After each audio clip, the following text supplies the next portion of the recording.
The Samsung Galaxy S24 Ultra is big, beautiful, and a heck of a lot of smartphone. It is the best of everything Android can do, as it can do more than the Google Pixel 8 Pro. It has a built-in stylus. But the real kicker of this year's Ultra release is its titanium finish, which pulls together the whole look of its ultimate aesthetic. No smartphone is perfect, of course, and after a little over a week with the Galaxy S24 Ultra, I am starting to get irked by some of the Ultra's quirks. For one, it's still a ginormous smartphone, though, to be fair, it descended from the same model that brought you the phablet. Still, it will overpower people with my sized hands. The full titanium backing also gets a little warm on long streaming sessions, which might explain why Apple didn't go full titanium for the iPhone 15 Pro. It's also about $100 more this generation, starting at $1,300 for the 256 gigs storage version. The good news is that there have been some improvements to this year's Ultra. But besides the titanium, which we're all still dubious about its overall durability, the Galaxy S24 Ultra's best new features are primarily within the software realm. You don't need Samsung's latest and greatest hardware to access that. The Galaxy S24 Ultra is a sliver thinner than the outgoing model and a little wider, but a tad shorter. I found the S23 Ultra bordered on needing two hands, but I could comfortably cup this in one.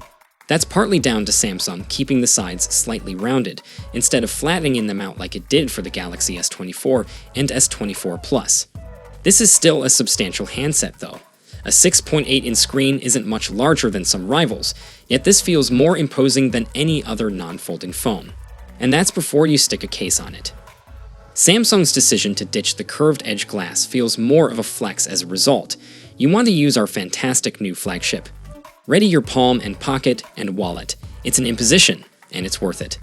The flat panel makes for much better edge-to-edge S penning when taking notes, and the bezels are now seriously stealth. It's also protected by Corning Gorilla Armor Glass, which is exclusive to the Galaxy S24 Ultra for the foreseeable. The way it reduces light reflections borders on magic to me, and it's apparently 4 times as scratch-resistant as the next best Gorilla Glass. Add on an IP68 rating, and this is one properly tough phone. The headline change this year is the titanium construction. It was almost always cool to the touch when I pulled the phone out of my pocket, and the satin matte finish feels particularly pleasant in the hand. I also think it looks the business in titanium violet colors. I'm less convinced by titanium yellow, which is a little garish for my taste. The subtler titanium gray and titanium black are almost certain to be the biggest sellers. Materials aside, these are subtle changes, and the overall look is a bit iterative, but there's little else like it in the Android world. 3 of the Galaxy S24 Ultra's 4 rear snappers are carried over wholesale from last year. That's not necessarily a bad thing, given the S23 Ultra was one of the most capable camera phones around. Samsung has concentrated on zoom, with a huge upgrade to the secondary telephoto lens. Instead of a 10-megapixel sensor good for 10x optical zoom, there's now a 50-megapixel periscope telephoto with 5x optical magnification. A mix of sensor cropping and algorithms then bring 10x shots that should be just as clean as the previous generation's dedicated hardware. That's because the sensor is considerably larger and is paired with an enhanced OIS gyro sensor, even with a relatively narrow f/3.4 aperture. Samsung is promising much better low-light zoom shots. The 200-megapixel main sensor, 10-megapixel telephoto with 3x optical zoom, and 12-megapixel ultra-wide are otherwise unchanged. I'm not alone in thinking this hardware update is a little underwhelming, given brands such as Oppo, Vivo, and Xiaomi have recently launched bleeding-edge phones with 1-inch camera sensors. It might even be a downgrade. Side by side, I found the S23 Ultra's 10x, 20x, and 30x shots looked a little crisper. This is despite the fact Samsung made a point to highlight the AI boosting the S24 Ultra zoom. But I still prefer the camera on the S24 Ultra. With its much higher resolution and 1.6 times larger sensor size, the S24 Ultra zoom is better in low light. It focuses much closer, so can take higher impact shots of nearby subjects, and 5x zoom is a much more practical focal length than 10x zoom for portraits and casual shots. As for the rest of the camera, Samsung hasn't rocked the boat at all. Its photo processing is still very Samsung, delivering zingy, textured, crispy shots that look good, but pinch in and you'll see plenty of sharpening and boosting. I took a lot of shots in Pro mode, which, if you can be bothered to use it, unlocks much more nuanced photos. For Instagram-ready pictures and videos that look lively and great on first impression, though the S24 Ultra seems like a very powerful do-it-all camera phone. Now, much more impressive than the photography updates are the editing updates, with my favorite so far being AI slow-mo. Long press while your video is playing and the footage slows down, with the missing frames generated using on-device AI. The quarter speed clip and can be exported as its own file. Is it perfect? No, you can notice some artificial-looking fluidity in the motion. But it's still much better than traditional 120 FPS, slowing down of 30 FPS footage. I haven't spent too much time playing with the AI photo editing features, but all seem to work as advertised. The success of each effect can vary from convincing to clumsy, though. The phone can remove shadows from faces or reflections from glass automatically on device, but the cloud-based stuff proved more useful while on a city tour. Samsung's answer to Google's Magic Editor does an excellent job of rotating a picture without cropping into it, generating the extra info to retain a wide-angle shot's original character, even after some straightening out. The S24 series AI tools can also delete objects and move them around, all features seen in Magic Eraser and other AI image editors. Interestingly, it seemed keen to generate new objects to replace ones I'd highlighted, rather than purely delete what was there originally. I do appreciate that Samsung flags that images edited have been augmented by AI in the photo metadata, also including an AI watermark that you can't crop out without exporting the picture to another app or device.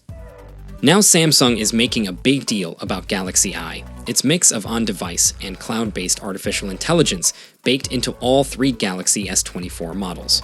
I've seen plenty of image generation and natural language AI across disparate apps and web-based services, but the S24 series puts them all in one place for the first time, even outdoing Google. Say what you like about AI, but the transcription summarizer in particular has really knocked my socks off. In a briefing with Samsung's representatives, the phone recognized different speakers and their various accents, transcribed it fully, then distilled it down into a clear bulleted summary with correct spelling and punctuation. I spotted some finer points it had missed, but nevertheless, this is a feature I'll be using regularly going forward. The fact it isn't on-device AI, so requires you to send data and receive a result might worry some, but it also likely explains why it's the most impressive implementation. The on-device AI makes a lot more sense to me in a phone like this. A lot of people buy a Galaxy Ultra for the S Pen and use it in a work environment. The majority of shoppers interested in a vanilla S24 likely won't need voice transcription or note-taking summaries. Here, though, I could see it going down very well in an office environment. A feature with more wide-ranging appeal also risks ruining non-Samsung iPhones for me. I absolutely loved being able to long press the home button and then draw a circle around any on-screen object to perform a smart web search, which never failed to recognize the object, text, or landmark in question. Otherwise, the Galaxy S24 Ultra will feel very familiar to existing Samsung owners, with the icons and quick settings shortcuts fans have come to expect. It's nice to see Samsung add Google's generative AI wallpapers, making this the first phone outside of the Pixel 8 Pro to get the tech. More importantly, for a phone costing 4 figures, Samsung has committed to 7 generations of software updates and security patches. I'm sure it's no coincidence that's roughly what Apple delivers to every subsequent iPhone generation. With the titanium frame and tough glass, you should be able to keep this handset for the long haul. Benchmarking might have been off the table during my brief hands-on session, but it's pretty obvious the Galaxy S24 Ultra is shaping up to be a performance monster. The Snapdragon 8 Gen 3 for Galaxy runs both its CPU and GPU just that little bit faster, and a vapor chamber 1.9x larger than the Galaxy S23 Ultras should mean it's able to maintain those speeds for longer while gaming or running demanding apps.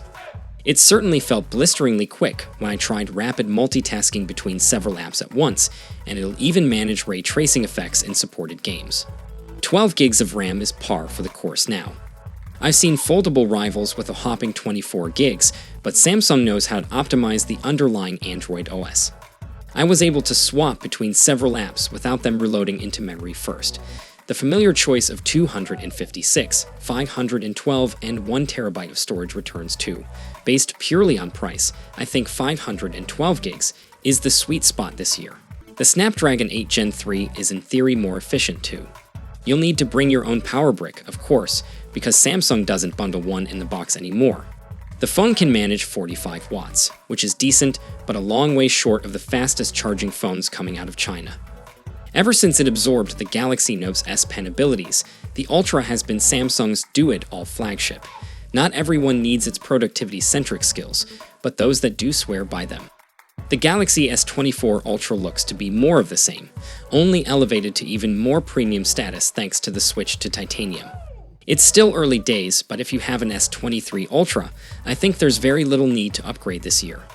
You'll be getting the best part of the S24 Ultra, its smart features and Galaxy AI by way of a software update later in 2024. This also applies to anyone with an S23 and S23 Plus, a Z Flip 5 or Z Fold 5, as well as a Tab S9 Ultra. Even S22 Ultra owners won't get massive upgrades. The S Pen, excellent screen, and Samsung experiences are still very comparable, as is the camera. The AI features don't justify the price if you're perfectly happy with your phone.